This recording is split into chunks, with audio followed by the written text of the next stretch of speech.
ही 2026 ची जिल्हा परिषद निवडणूक ही पक्षावर नाही तर विचारावर लढली होती आणि विचारावर लढत असताना ह्या मिरज तालुक्यात वसंतदादांच्या काळापासून जे पुरोगामी विचाराची जनता आहे त्यांच्यासाठी एक चांगला पर्याय म्हणून आम्ही उमेदवार उभे केले होते। कुठल्या पक्षाचा कुठल्या गटाचा हा विचार न करता आणि म्हणून ह्या ठिकाणी तुम्हाला आज सभापती निवडत असताना विचित्र वाटत असेल की काँग्रेस पण ह्यात आहेत, राष्ट्रवादी घड्याळ पण आहे, राष्ट्रवादी तुतारी पण आहे, ह्याच बरोबरीनं शिवसेना धनुष्यबाण पण आहे। हे विचाराची एकी होती, निवडणुकीपूर्वी होती, ती तशीच पुढे राहिलेली आहे।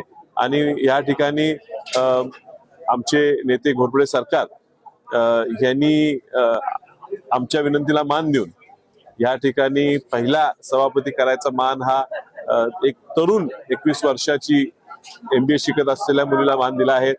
आणि मनोज बाबांच्या विचाराचीच ती उमेदवार असल्यामुळे त्यांनी त्यांना त्या उमेदवाराला पूर्ण साथ दिली।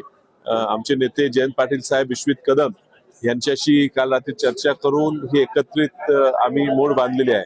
अर्थात भाजपने खूप प्रयत्न केले ही निवड होऊ नये यासाठी आणि त्यातनं आज निवड झाली आणि दोन्ही सभापती उपसभापती हे या ठिकाणी निवडून आले, ह्याबद्दल आम्हाला चांगलं समाधान आहे। आणि सर्व सदस्यांचे या परिस्थितीत मोठे आमिष, धमक्या, वेगवेगळ्या त्रास सहन करून सुद्धा या ठिकाणी येऊन आपल्याच विचाराच्या लोकांना सभापती उपसभापती निवड केली, ह्याबद्दल मी सगळ्या सदस्यांचा आभारी आहे।